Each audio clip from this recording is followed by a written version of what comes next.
পুলিশের চাকরিতে শান্তি নেই। চাকরিতে ঢোকার আগে যদি ঘুণাক্ষরেও এটা টের পেতেন, তাহলে শান্তিবাবু কখনোই এই চাকরিতে ঢুকতেন না। মুখে ভাত দেওয়ার আগে বড় সাধ করে বাবা মা নাম রেখেছিলেন শান্তিময়, কিন্তু চাকরিতে ঢোকার পর তার গোটা জীবনটাই হয়ে উঠেছে অশান্তিময়। একবার ভেবেছিলেন কোর্টে গিয়ে নামটা আইনসম্মতভাবে পাল্টে নেবেন। মনের এই ইচ্ছে স্ত্রীর কাছে প্রকাশও করেছিলেন, কিন্তু স্ত্রী রাজি হননি। তিনি বলেছিলেন, নাম বদলালেই কি তোমার জীবনে শান্তি ফিরে আসবে? স্ত্রীর যুক্তিটা ফেলে দেওয়ার মতো নয়। তাছাড়া শান্তিময় নিজের স্ত্রীকে মান্যও করেন, কারণ তার শ্বশুরমশাই হলেন মিলিটারির লোক। পুলিশের লোক যেমন মিলিটারির লোককে সমীহ করে, তেমনি পুলিশের বউ মিলিটারির একমাত্র মেয়ে হলে তাকেও সমীহ করতে হয়। তার শ্বশুরমশাই সাধারণ লোক নন, শুধু যে মিলিটারি তাই নন, মেজাজও তাঁর পেশার মতো। সেই যে কথায় বলে না মিলিটারি মেজাজ, ঠিক তেমনি। বিয়ের সময় যখন কন্যা সম্প্রদান করেছিলেন, তখনও ট্যাঁকে নস্যির ডিবে গোঁজার মতো করে একখানা রিভলভার গোঁজা ছিল। পুরোহিত মশাই বিয়ের মন্ত্র বলেছিলেন ম্যালেরিয়া রোগীর মতো কাঁপা কাঁপা গলায়। বরযাত্রীদের খাওয়ার সময় যখন আপ্যায়ন করছিলেন, তখনও তার গলায় ঝুলছিল একটা মেটে বন্দুক। ওই রকম মেটে বন্দুক পুলিশি চাকরিতে তখনও শান্তিময় দেখেননি। যখন বিয়ে করেছিলেন তখন থানার দারোগা হননি, এখন হয়েছেন। পদোন্নতির সঙ্গে সঙ্গে অশান্তিও বেড়েছে। চুন থেকে পান খসলেই লোকে তাঁর নামে গালাগাল দেয়। স্থানীয় পত্রিকা টেনে টুনে 500 কপিও বিক্রি হয় না, কিন্তু সেও হয় কথায় নয় কথায় তাকে কাগজে কলমে তুলোধনা করে। একটা আধা শহরে একটা দুটো চুরি, একটু আধটু ছিনতাই, মারদাঙ্গা এসব তো হয়েই থাকে। কোন দেশে না হয়, তার এলাকাতেও হতো। ওই এলাকায় বলরাম নামে একজন লোক থাকত। তার কিছু দলবল ছিল, ফলে তার চালচলনই আলাদা। শান্তি দারোগা ওই নামেই সকলে তাকে জানত। বলরামও বলতো শান্তি দারোগা। একদিন সন্ধে শান্তি দারোগার কাছে বলরামের ফোন এলো। ফোনেই ধমক দিয়ে বলরাম বলল, শান্তিবাবু, আপনি ভেবেছেন কি আমার দলের ছেলেকে অ্যারেস্ট করেছেন? ফোনে বলরামের গলা শুনেই মনে মনে কেঁপে উঠলেন শান্তি দারোগা। তিনি জানেন বেশি বাড়াবাড়ি করতে গিয়ে গঙ্গাপুরের দারোগাবাবুর গঙ্গাযাত্রা হয়ে গিয়েছে। পরে ওপরতলার পুলিশ এসে যত তদারকিই করুন, গঙ্গাপুরের দারোগা তো আর ফিরে আসেননি। অতএব তিনি যথোচিত বিনয় দেখিয়ে বললেন, ভাই বলু, আমি তো জেনে শুনে ওকে অ্যারেস্ট করিনি। কি করে জানবো বাবা ওই গালকাটা বিলটে তোমার লোক? তুমি এসে ওকে নিয়ে যাও, ওকে এখনো কোনো কেস দিইনি। বলু আসে, শান্তি দারোগার টেবিলের সামনে রাখা চেয়ারে বসে। দারোগার নির্দেশ দেওয়া ছিল, তাই একজন সেপাই একখানা বড় প্লেটে দুটো রাজভোগ, দুখানা গরম শিয়াঁড়া আর কিছু কুচো নিমকি এনে দেয়। বলরাম অর্থাৎ বলু বলল, এসব আবার কেন?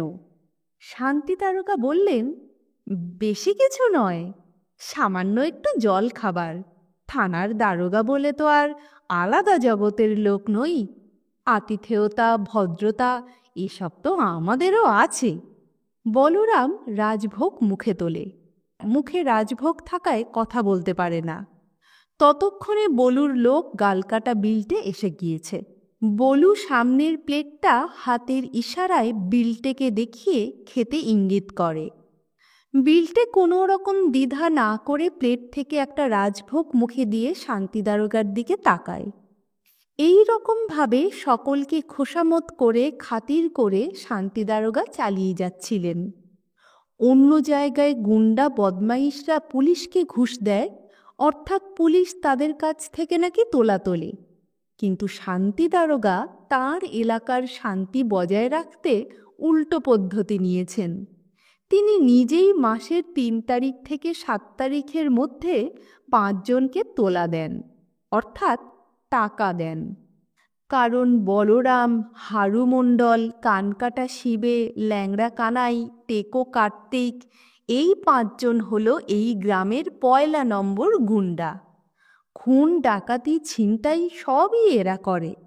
শান্তি দারোগা যখন বুঝলেন এদের প্রত্যেকেরই বড় গাছে নৌকো বাঁধা আছে এবং শান্তি দারোগার সাধ্যে নেই এদের কাউকে ধরে এনে তার থানার লকআপে ২ ঘন্টার বেশি আটকে রাখেন, এই ২ ঘন্টার মধ্যে ফোনাফুনি চলবে এবং শেষ পর্যন্ত তার কাছে ফোনে যে অর্ডারটি আসবে তা হলো ওদের ছেড়ে দিন। তার চেয়ে সরাসরি ওদের সঙ্গে রফা করে নেওয়াই ভালো। মাসে মাসে টাকা নাও, কিন্তু আমার এলাকায় কোনো ঝামেলা করো না। খাল পেরোলেই তো অন্য থানার এলাকা, যা খুশি ওখানে করো। আমি বরং তোমাদের খাল পেরোবার জন্য বাঁশের সাঁকো তৈরি করে দেব। জনগণ ভাববে তাদের সুবিধের জন্য তৈরি হলো। এই রকম ব্যবস্থা করে শান্তি দারোগা মোটামুটি ভালোই ছিলেন, কিন্তু ভালো থাকা তার কপালে নেই। অশান্তি যেন কিছুতেই তার পিছু ছাড়ে না। ওই ৫ জনের সঙ্গে রফা হওয়ার পর এই এলাকায় সবে শান্তি আসছে, ঠিক তখনই নতুন বিপদ দেখা দিল। যা ঘটল সেটা খুন, ডাকাতি, লুটপাট বা মারদাঙ্গা এই সব শ্রেণীতে পড়ে না। এই নতুন বিপদের নাম অপহরণ। হালদার পাড়ার যোগেন হালদারকে অপহরণ করা হলো। ফোনে বলা হলো ৩ দিনের মধ্যে ৩ লাখ টাকা না পেলে আপনারা যোগেন হালদারের লাশ পাবেন। হালদার পাড়ার লোক এবং যোগেন হালদারের স্ত্রী এসে শান্তি দারোগাকে ধরলেন। শান্তি দারোগা তো এসব ব্যাপারের কিছুই বুঝতে পারছেন না। তিনি বাধ্য হয়ে বলরাম সহ ৫ গুন্ডাকে খবর দিলেন। টেকো কার্তিক তার টাক মাথায় হাত বুলিয়ে নিয়ে বলল, এসব ছেঁচড়া মতো আমাদের গায়ে আগে ছিল না। আরে হিম্মত থাকে তো খুন কর, বোম মেরে বাড়ি উড়িয়ে দে। তা না, সেসব না করে একটা বুড়োকে আটকে রেখে টাকা চাইছে। ছি, এটাকে কি ভদ্রভাবে উপার্জন বলে? সবাই ভাবছিল, ভেবেই যাচ্ছিল। শান্তি দারোগা বললেন, আমি কিন্তু বাবা তোমাদের ভরসায় হালদারবাবুর বাড়ির লোককে আশ্বাস দিয়ে যাচ্ছি। বলরাম বলল, একটা প্ল্যান মাথায় এসেছে। ওদের ফোনের কাছে গিয়ে আমি বসবো, আপনি শুধু বলবেন এসব আপনার প্ল্যান। শান্তি দারোগা আশা এবং আশঙ্কায় দুলতে দুলতে বললেন, কোনো অঘটন ঘটবে না তো বাবা? বলরাম বলল, না। বলরাম গিয়ে যখন ফোনের সামনে বসল, তখন যোগেন হালদারের স্ত্রীকে বলরাম বলল, মাসিমা, আপনাকে আমি যা শিখিয়ে দেবো তাই বলবেন, তারপর ফোনটা আমাকে দেবেন। বলরাম পাশের ঘরে গিয়ে যোগেন হালদারের স্ত্রীকে বোঝাতে বোঝাতেই একটা ফোন এলো। স্ত্রী ফোন ধরলেন, চোখের ইশারায় বুঝিয়ে দিলেন অপহরণকারীদের ফোন। বলরামের শেখানো মতো স্ত্রী বলতে লাগলেন, টাকা পয়সা কিছু নেই, কিছুই দিতে পারবো না। তাতে যদি ওকে খুন করে দাও তাহলে বেঁচে যাই। রাত দিন ওই বুড়োর খিটখিটানি শুনতে আর ভালো লাগছে না। আর খুন করার পর লাশ পাঠাবার দরকার নেই, শুধু খবরটা দিলেই হবে। আমাকে আবার বিধবার সাজ কিনতে হবে তো। হ্যাঁ, কি বললে? ব্যবসার টাকা? সবই তো ব্যাংক থেকে ধার করা। ধার শোধ হয়নি বলে ব্যাংক সব ক্রক করে নিচ্ছে। কোর্টের নোটিশও এসে গিয়েছে। বিশ্বাস হচ্ছে না? তবে এই নাও বাবা, ব্যাংকের লোক বসে আছে, তার সঙ্গে কথা বলো। হালদার গিন্নি ফোনটা বলরামকে দিলেন। বলরাম ফোন ধরে বলল, নমস্কার স্যার, শুনুন, যোগেন হালদারকে আপনারা মেরে ফেললেও আমাদের কোনো ক্ষতি নেই। কোর্ট থেকে অর্ডার বেরিয়ে গিয়েছে। উনি বেঁচেই থাকুন আর মারাই যান, তাতে আমাদের কোনো ক্ষতি নেই। কিন্তু আপনাদের একটা লাভের সন্ধান দিতে পারি। মিনিট 5 পরে আমার মোবাইলে ফোন করুন। নম্বরটা হচ্ছে বলরাম যখন নম্বরটা বলছিল তখন ঘরে ঢুকলেন শান্তি দারোগা। বলরাম ফোনটা ছেড়ে দিয়ে বলল, এইবার খেলাটা দেখুন, টেকোরা এসে গিয়েছে। শান্তি দারোগা বললেন, হ্যাঁ, বাইরের বারান্দায় দাঁড়িয়ে আছে। সকলেই অপেক্ষা করছিল বলরামের মোবাইলে কখন ফোনটা আসে। শান্তি দারোগা বললেন, ভাই বলু, ফোনটা আসবে তো? বলরাম উত্তর দেওয়ার আগেই তার মোবাইলে ফোন এলো। বলরাম বলল, স্যার, তখন ফোনে কথাটা বলতে পারিনি, কারণ আমি ছিলাম মিস্টার হালদারের স্ত্রীর সামনে। এখন এখন আমার গাড়িতে। আপনারা তো 3 লাখ চেয়েছেন, তবে আমি আপনাদের 5 লাখ দেব। হালদারবাবুকে আমাকে দিন। ওদিক থেকে প্রশ্ন এলো, আপনি নিয়ে কি করবেন? বলরাম উত্তর দিল, আমি বিদেশে লোক পাচার করি। হালদারবাবুর জন্য ডলারে আমি যা পাবো, ভারতীয় মুদ্রায় তার মূল্য হচ্ছে 8 লাখ। শুধু শুধু পুলিশের ঝামেলায় পড়বেন কেন? নিরাপদে বিজনেস করুন। বাঁ হাতে হালদারবাবুকে নেব, ডান হাতে আপনাকে 5 লাখ দেব।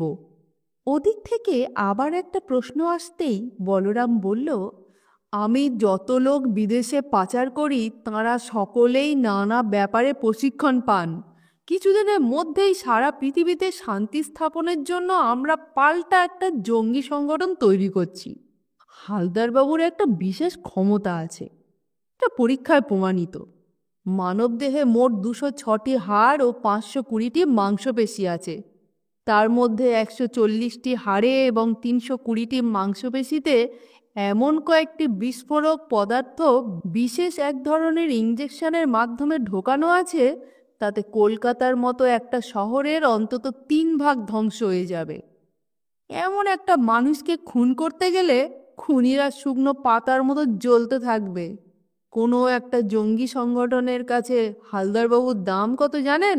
1 কোটি টাকা।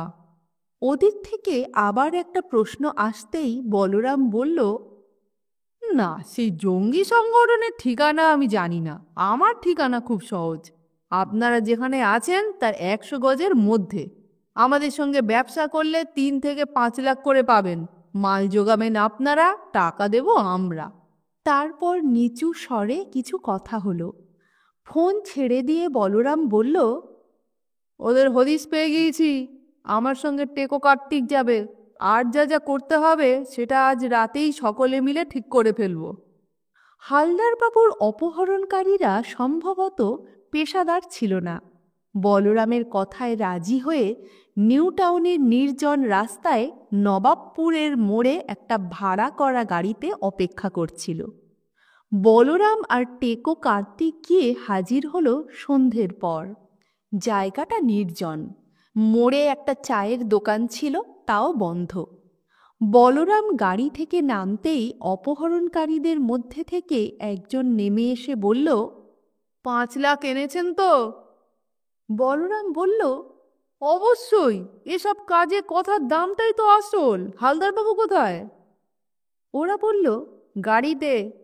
বলরাম বলল, ওকে গাড়ি থেকে নামতে বলুন, আমাদের গাড়িতে ওকে বসিয়ে দিন। ওরা বলল, কিন্তু তার আগে টাকা চাই। টাকা কই? বলরাম বলল, এসব কাজে ধার বাকি চলে না তা জানি। আমাদের তো সারা দেশেই এজেন্সি আছে, সেখানে অবশ্য ক্রেডিট কার্ড চলে। আপনাদের চলে কি? ওরা বিরক্ত গলায় বলল, না, এখানে দাঁড়িয়ে ন্যাকামি করার সময় নেই, টাকা বার করুন।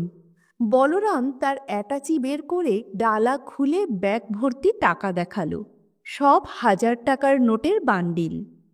ওদের যে লোকটা গাড়ি থেকে নেমে কথা বলছিল, এবার তার ইশারায় হালদারবাবু গাড়ি থেকে নামলেন। টেকো কার্তিক গিয়ে হালদারবাবুকে নিয়ে নিজেদের গাড়িতে এলো। হালদারবাবু বলুদের গাড়িতে উঠে যাওয়ার পরই ওদের আরও 2জন লোক তাদের গাড়ি থেকে নেমে কর্কশ গলায় বলল, টাকা দিন। বলু অ্যাটাচিটা ওদের একজনের হাতে দিয়ে বলল, আমাদের সঙ্গে ব্যবসা করলে 1 বছরের মধ্যেই কোটিপতি হয়ে যাবেন। যদি রাজি থাকেন তাহলে আপনাদের নাম, ঠিকানা, ফোন নম্বর এই ডায়েরিতে লিখে দিন। এই নিন কলম। ওরা কাগজের প্যাড আর কলমটা নিয়ে লিখতে লাগলো। বলুদের গাড়িটা হালদারবাবুকে নিয়ে ব্যাক করে একটু পিছিয়ে গেল। টেকো কার্তিক তার মোবাইলটা নিয়ে বলল, আমাদের এজেন্টকে একটা ফোন করি। টেকো কার্তিক একটু সরে গিয়ে মোবাইলে কথা বলতে বলতে কি যে করলো কে জানে, হঠাৎ করে ওদের গাড়িটা রাস্তা থেকে দুহাত উপরে উঠে বিকট শব্দ করে নিচে আছড়ে পড়ে জ্বলতে আরম্ভ করলো।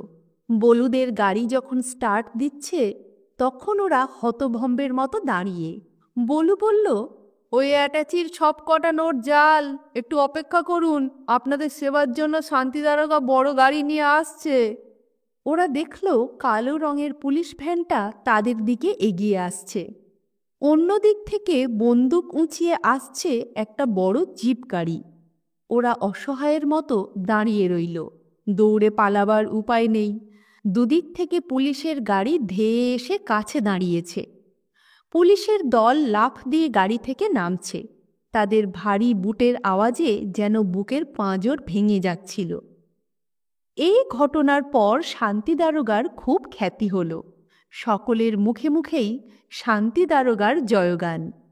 স্বামীকে অক্ষত অবস্থায় ফিরে পেয়ে তাঁর স্ত্রী এবং পরিবারের সকলেই খুব খুশি। হালদার পরিবার থেকে বলুকে 5,000 টাকা দেওয়া হলো। সেই টাকা দিয়ে ওরা 5 জন মিলে পিকনিক করল। অবশ্য পিকনিকের অনেক জিনিসই ওদের কিনতে হলো না। মাঠে চড়ছিল হরিদত্তের পাঁঠা। সামনে দুর্গাপুজো, তারপরেই কালী পুজো। কালী পুজোর সময় কালো পাঁঠার খুব দর হয়, সেই ভেবেই পাঁঠাটা বড় করছিল। গালকাটা বিলটে ওটাকে 5 কোলা করে ধরে নিয়ে এলো। মাছ এলো ছিদামের আড়ত থেকে। বলুর কথায় এগুলো সবই ভালোবাসার দান। তবে এই ভালোবাসার দানগুলো কাউকে যেচে এসে দান করতে হলো না। বলু আর টেকো কার্তিকের ছেলেরা গিয়েই দান নিয়ে এলো। শান্তি দারোগা অনেক দিন পর প্রাণ খুলে একটু হাসবার অবকাশ পেলেন। জিপ গাড়ি করে যাতায়াতের সময় তিনি টের পেতেন তার দিকে অনেকেই বেশ সম্ভ্রমের চোখে তাকাচ্ছে। কিন্তু এই সুখও বেশি দিন ভোগ করতে পারলেন না। পঞ্চমীর সন্ধে দুঃসংবাদটি এলো। এমন একটা সংবাদের জন্য শান্তি দারোগা মোটেও প্রস্তুত ছিলেন না। পঞ্চমীর সন্ধে সবে উত্তীর্ণ হয়েছে। রাস্তায় রাস্তায় রং বেরঙের আলো জ্বলছে, কোথাও বাজছে ঢাক, কোথাও বা মাইক। এমন সময় বলরাম তার ছেলেদের নিয়ে এসে উপস্থিত। বলরাম রীতিমতো উত্তেজিত। শান্তি দারোগা বলরামের মুখের দিকে তাকিয়ে বললেন, কি হয়েছে বাবা বলু? বলরাম বলল, সর্বনাশ হয়ে গেছে শান্তিদা। শান্তি দারোগা বললেন, কেমন সর্বনাশ? বলরাম বলল, ঘণ্টা 3 আগে প্যান্ডেলে ঠাকুর এসেছে। জনা 3 ছেলে প্যান্ডেলে ডেকোরেশনে কাজ করছিল। এমন সময় হঠাৎ লোডশেডিং হয়, আর সেই সময় 2টো ছেলে রিভলভার দেখিয়ে আমাদের প্যান্ডেল থেকে ওষুধটাকে ছিনতাই করে নিয়ে যায়। শান্তি দারোগা যতটা না দুঃখিত তার চেয়ে অবাক হলেন বেশি। জগৎ সংসারে কত রকমের জিনিস চুরি ছিনতাই হয়, কিন্তু প্যান্ডেল থেকে অসুর ছিনতাই তিনি তো বটেই, তাঁর 14 পুরুষও কখনো শোনেননি। তিনি চোখ কপালে তোলার ভঙ্গি করে বললেন, বলো কি, প্যান্ডেল থেকে অসুর ছিনতাই? বলুর দলের একজন ছেলে বলে উঠল, সেই জন্যই বলেছিলাম বলুদা, 1 চালার ঠাকুর অর্ডার দিন। 1 চালার ঠাকুর হলে অসুরটাকে ছিনতাই করতে পারত না। বলু বলল, এবার চমক দেওয়ার জন্য ঠাকুরের ডিজাইন অন্যরকম করেছিলাম। অসুর তো মা ত্রিশূলে বিদ্ধ ছিল না। সকলেই যেমন আলাদা আলাদা, তেমনি অসুরও আলাদা। হাতে একটা তলোয়ার নিয়ে মার দিকে ধেয়ে যাচ্ছে। বেচারি একা ছিল, তাই তুলে নিয়ে গিয়েছে। এখন অসুর ছাড়া পুজো কেমন করে হবে? শান্তি দারোগা বললেন, কুমোরটুলি গিয়ে একটা সিঙ্গেল অসুরের খোঁজ করো না। বলু বলল, সে কি আর করিনি ভেবেছেন? সব জায়গায় খোঁজ করেছি, কিন্তু কারোর কাছে খুচরো ওষুধ নেই। অর্ডার দেওয়া ওষুধ সব বিক্রি হয়ে গিয়েছে। এখন ওষুধ পাই কোথায়? আগামীকাল মহাষষ্ঠী। এই রকম সমস্যার কথা শান্তি দারোগা তাঁর দীর্ঘ কর্মজীবনে কখনো শোনেননি। তিনি ভাবতে লাগলেন, যদিও ভেবে এই সমস্যার কোনো কুলকিনারা হবে না, তবুও তিনি বলুদের সামনে ভাবনার ভান করতে লাগলেন। এই সময় মোটর বাইকে করে টেকো কার্তিক এসে উপস্থিত। সে বলল, বলু, আমার মনে হচ্ছে এটা ওদের দলের কাজ। শান্তি দারোগা বললেন, কাদের দলের? টেকো কার্তিক বলল, ওই যে যারা হালদার বাবুকে অপহরণ করেছিল। বলু আর আমি এবার একসঙ্গে দুর্গাপুজো করছি, তো তাই আমাদের শায়েস্তা করার জন্য বদলা নিল। আমার কালী পুজোতেও কিছু একটা করবে। বলু বলল, আগে থেকে আঁচ পেলে একটা ব্যবস্থা নিতাম। বেটারা বদমাস, বুড়ো, মাটির অসুর এইসব ছিনতাই করে, আর এই সাহস থাকলে আমাকে ছিনতাই কর না। শান্তি দারোগা ঘন ঘন টেকো কার্তিকের দিকে তাকাচ্ছিলেন। এবার তিনি বললেন, হাতে তো বেশি সময় নেই, আগামীকালই তো বোধন। রাত পোয়ালে পুজোর ক্রিয়াকর্ম শুরু হবে। এখন তো আবার পঞ্চমী থেকেই ঠাকুর দেখা শুরু হয়। বলু বলল, শুরু হয় কি বলছেন? শুরু হয়ে গিয়েছে। আমরা তো পর্দা ফেলে ঠাকুর ঢেকে রেখেছি, কিন্তু এভাবে আর কদিন ঢেকে রাখবো? শান্তি দারোগা বললেন, তাই বলছি কি, এই কটা দিনের জন্য যদি আমার প্রস্তাব মতো কাউকে, মানে ধরো এই টেকো কার্তিককে অসুর সাজিয়ে কাঠামায় বসিয়ে দাও, তাহলে কোনো মতে পুজোটা উতরে দেওয়া যায়। ওকে খারাপ মানাবে না। সকলেই টেকো কার্তিকের দিকে তাকালো, কিন্তু টেকো কার্তিক প্রবল আপত্তি তুলে বলল, এসব আবার হয় নাকি? অসুর সেজে ষষ্ঠী থেকে দশমীর সন্ধ্যা পর্যন্ত একভাবে থাকা যায়? অসম্ভব ব্যাপার। শান্তি দারোগা চেয়ার থেকে উঠে এসে টেকো কার্তিকের হাতটা ধরে অনুনয় করে বললেন, বাবা কার্তিক, তুমিই পারো মায়ের পুজো রক্ষা করতে, নইলে সিঙ্গেল এক পিস অসুরের জন্য পুজো বন্ধ হয়ে যাবে। এবার বলুর দলের ছেলেরা সকলেই বলতে লাগলো। গালকাটা বিলটে কার্তিকের পায়ে ঝাঁপ দিয়ে পড়ে বলল, কেতোদা, তুমি আমাদের বাঁচাও, তুমি আমাদের কাছে অমর হয়ে থাকবে। বলু এবার কার্তিকের হাত দুটো ধরে বলল, কেতো, এটা তো তোরও পুজো, রাজি হয়ে যা ভাই। আমার মান, পাড়ার মান, দেশের মান, এমনকি মা দুর্গার মান রক্ষার দায়িত্ব তোর হাতে। কার্তিক নিজের মাথায় হাত বুলিয়ে বলল, এই টাক মাথায় আমাকে অসুর মানাবে কেন? বলু বলল, টাক ঢাকার ব্যবস্থা আমি করব, এমন করে দেবো যে পাবলিক তোকে চিনতেই পারবে না। অনেক সাধাসাধির পর কার্তিককে রাজি করানো গেল। শর্ত হলো 1 ঘন্টা পর পর পর্দা টেনে দিতে হবে, তখন কার্তিক একটু বিশ্রাম করবে। সেই শর্তে সকলেই রাজি। খানদশের ছবি দেখে কার্তিক অসুরের ভঙ্গি নকল করল। মহাষষ্ঠীর দুপুরের আগেই কোঁকড়ানো চুল নিয়ে এলো বলু। মাথায় পরবার আগে কার্তিক বলল, এটা কি কিনলি নাকি? বলু বলল, এখন চিতপুরে গিয়ে রেডিমেড চুল পাওয়া কঠিন। বাজারের মধ্যে যে গন্ধেশ্বরী ভাণ্ডার, তার বড় ছেলের মাথা এটা ছিল, ওর টাক মাথা, ওর উইকটাই নিয়ে এলাম। দিনে 70 টাকা ভাড়া। মহাজন টাকার জন্য লোক পাঠাচ্ছে, তাই পুজোর কটা দিন পরচুলা খুলে দোকানে বসলে মহাজনের লোক আর চিনতেও পারবে না, তাগাদাও করবে না। মহাষষ্ঠীর সন্ধে থেকেই সামনের কালো পর্দা সরে গেল। দিব্যি মানিয়েছে টেকো কার্তিককে। মাথায় পরচুল, লম্বা জুলফি আর মোটা গোঁফ থাকায় কেউ চিনতে পারছে না।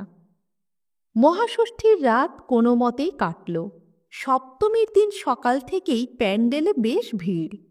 প্রথমে পুরোহিত দেখলেন মহিষাসুর দিব্যি হাত বাড়িয়ে একখানা জল ভরা সন্দেশ মুখে দিল। এও কি সম্ভব? মাতৃমন্ত্রে মা না জেগে অসুর জাগ্রত হয়ে উঠল নাকি? মনে মনে ভীত হলেন পুরোহিত। এর একটু পরেই বাজারের চায়ের দোকানের ভূত বলে উঠল, এই অসুরটা আমাকে দেখে চোখ মারছে। ক্রমে ক্রমে যা প্রচার হলো তা হচ্ছে বলুদের শক্তি সঙ্গের অসুর জাগ্রত হয়ে গিয়েছে। সে হাত বাড়িয়ে সন্দেশ খাচ্ছে, ভূতকে চোখ মারছে, এমনকি দক্ষিণা ও প্রণামী বাবদ দেওয়া টাকা আর বস্ত্র তুলে নেওয়ার সময় শক্তি সংঘের অসুর হাত বাড়িয়ে পুরোহিতের কাছা ধরে টেনেছে। শুধু তাই নয়, পুরোহিতের হাত থেকে টাকা পয়সা সব কেড়ে নিয়েছে। বলু এতে অবাক হলো না। কেতোর শর্তের মধ্যেই ছিল মায়ের সামনে যা টাকা পয়সা পড়বে সব কেতো নেবে। অসুরকে ধুতি না দিয়ে জিন্সের প্যান্ট পিস দিতে হবে। যেহেতু কেউ কখনো অসুর কেন কোনো দেবতাকেই প্যান্টের পিস দেয়নি, তাই বলুর শক্তি সংঘের পুজোর প্যান্টের পিসটা একটা প্যাকেটে মুড়ে দেওয়া হয়েছিল। পুরোহিত মশাই ওটি হাতে নিতেই অসুররূপী কেতো সবেগে কেড়ে নিয়েছে। কিন্তু এসব কথা সাধারণ মানুষ জানবে কেমন করে? তারা জানল এবং প্রবলভাবে বিশ্বাসও করল যে শক্তি সংঘের অসুর জাগ্রত হয়ে গিয়েছে। পাড়ার পণ্ডিত এবং শাস্ত্রজ্ঞানী বলে যাঁরা পরিচিত, তারা বললেন, ঘোর কলি, এবার কলির অবসান হবে। ওদিকে গণেশ দুধ খেয়ে শক্তি সঞ্চয় করছে, সমুদ্রের জল মিঠে হয়ে যাচ্ছে এবং অসুর জাগ্রত হচ্ছে। কলির অবসান হবে মহাপ্রলয়ের মধ্যে দিয়ে।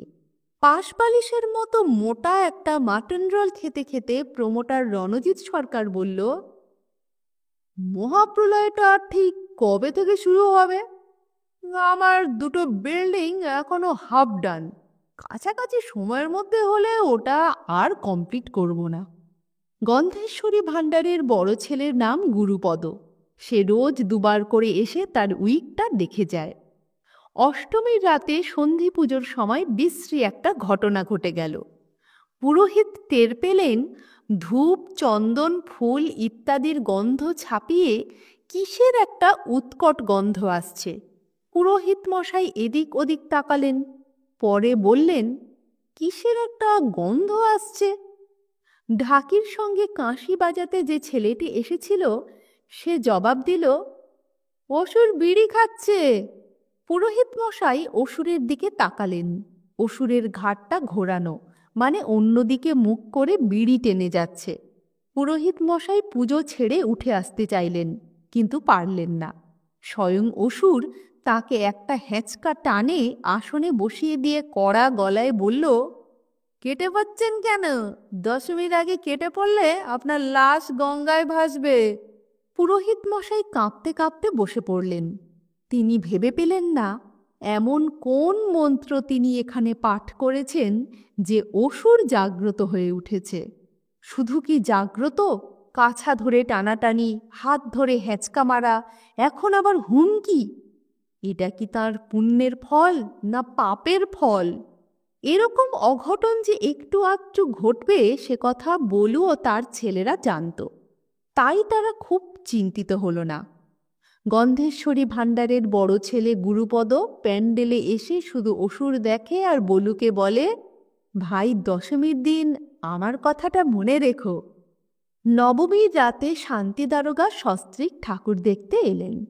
অসুরের ব্যাপারটা তো তার জানা, কিন্তু তার স্ত্রী তো জানেন না। শান্তি দারোগাকে দেখেই অসুর হেসে উঠল। শান্তি দারোগা মনে মনে বিব্রত হলেও অবাক হলেন না। তার স্ত্রী যেই অসুরের দিকে তাকালেন, অমনি টেকো কার্তিক নিজেই একটা হাত তুলে নমস্কার করার ভঙ্গিতে কপালে ঠেকাল। দারোগার বউ বিস্ময়ে ভয়ে অদ্ভুত এক উত্তেজনায় স্বামীর হাত জাপটে ধরে বললেন, লোকেরা তো ঠিকই বলছে, অসুর তো জেগে উঠেছে, কিন্তু অসুর তোমাকে আর আমাকে চিনল কেমন করে? শান্তি দারোগা বললেন, না, মানে আমাকে তো মরতে ওই অসুরদের নিয়েই চলতে হয়, তাই পুরাণের অসুররাও আমাকে আর তোমাকে চেনে, স্বজাতি তো, স্বর্গে আর মর্তে তাই তফাৎ নেই। দশমীর দিন ঠাকুর যখন লরিতে উঠছে তখন অসুর নিজেই লরির পাল্লা ধরে উঠে পড়ল। গন্ধেশ্বরী ভাণ্ডারের বড় ছেলে গুরুপদ নিজের গরজেই প্রতিমা ভাসানে গঙ্গার ঘাটে এলো। ওর মুখে একই কথা, বলুদা, মনে করে কার্তিকদার মাথা থেকে আমার উইকটা খুলে নিও। বলু বিরক্ত হয়ে বলল, একই কথা তো সেই সপ্তমীর সকাল থেকে বলেই যাচ্ছিস, বলছি তো ভয় নেই। পুলিশ ক্লাবের ছেলেরা এবং অন্য বারোয়ারি পুজোর লোকজন মিলে এমন তাড়া দিতে শুরু করলো যে থাকতে না পেরে বলু হাত চালালো।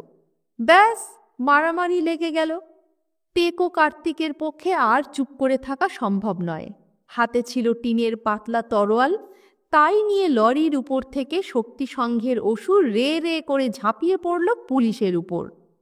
কাঠামো ছেড়ে অসুর পুলিশ পেটাচ্ছে, এই দৃশ্য দেখে সকলেই স্তম্ভিত। এরই মধ্যে ঠাকুর কোনো মতে ভাসান হলো। টাক মাথা নিয়ে কার্তিক যখন জল থেকে উঠে এলো, গুরুপদ তখন বলল, কেতোদা, আমার চুল কোথায়? কার্তিক এক ধমকে তাকে থামিয়ে দিয়ে বলল, দেখছিস মারদাঙ্গা লেগে গিয়েছে, এখন চুল কোথায় গিয়েছে কে জানে। পুজো মিটে গিয়েছে কবে। গন্ধেশ্বরী ভাণ্ডারের বড় ছেলে চুলের জন্য থানায় চুল অপহরণের ডায়েরি করলেও রোজ গিয়ে বাবুঘাটে বসে থাকে, যদি জোয়ারের জলে তার সাধের উইকটি ভেসে আসে। এখনও সে বসেই আছে, তার প্রতীক্ষা এখনও শেষ হয়নি। লেসন চ্যানেলে আজকে শুনলেন দুলেন্দ্র ভৌমিকের লেখা জাগ্রত অসুরের গল্প।